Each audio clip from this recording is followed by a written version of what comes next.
अमरावती शहरातील एका खासगी नर्सचा गळा चायना मांजाने चिरल्याने तिचा मृत्यू झाला आहे। ही घटना 21 जूनच्या दुपारी गाडगेनगर पोलीस स्टेशन हद्दीतील पुंडलिक बाबानगर रस्त्यावर घडली। पुंडलिक बाबानगर येथील 23 वर्षीय दिव्या उर्फ सोनू शंकर गवई असे मृत परिचारिकेचे नाव आहे। सोमवारी डॉक्टर इमानदार हॉस्पिटल येथून ड्युटी करून दिव्या आपल्या दुचाकीने घरी निघाली होती। ती पुंडलिक बाबानगरकडे येत असताना अचानक पतंगाचा तुटून आलेला मांजा दिव्या गवई यांच्या मानेत अडकला। दुचाकी चालवित असताना मांजा गळ्याला आवळून दूरपर्यंत मान कापत गेली। काही अंतरावर त्या दुचाकीसह रस्त्यावर कोसळल्या। गळ्यातून रक्ताची धार लागलेली पाहून तात्काळ नागरिकांनी तिला जिल्हा सामान्य रुग्णालयात दाखल केले। तिच्या नातेवाईकांना माहिती होताच त्यांनी जिल्हा सामान्य रुग्णालयात गर्दी केली होती। मात्र दिव्या गवई यांच्या मानेत खोलगट मांजा गेल्याने उपचारादरम्यान त्यांचा सायंकाळी मृत्यू झाला। यावेळी पुन्हा नातेवाईकांनी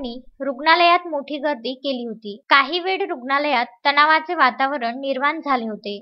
22 जूनला दिव्या गवई यांचा अंतिम विधी पूर्ण करून तिच्या नातेवाईकांनी गाडगेनगर पोलीस स्टेशनला दुपारी धाव घेतली। अज्ञात इसमाविरुद्ध तक्रार दाखल केली आहे। यात पोलिसांनी अज्ञात इसमाविरुद्ध कलम 304 अंतर्गत गुन्हा दाखल करण्यात आला आहे। मागील वर्षी सुद्धा अमरावती शहरात चायना मांजाचा सुळसुळाट वाढला होता। त्यात अनेक नागरिक गंभीर जखमी झाले होते। आता तर दिव्या गवई सारख्या परिचारिकेचा जीवच गेला आहे। त्यामुळे आता पोलीस प्रशासन चायना मांजा विक्री करणाऱ्या विरोधात धडक कारवाई करतील का याकडे नागरिकांचे लक्ष लागले आहे। अजय शृंगारे, विदर्भ न्यूज, अमरावती।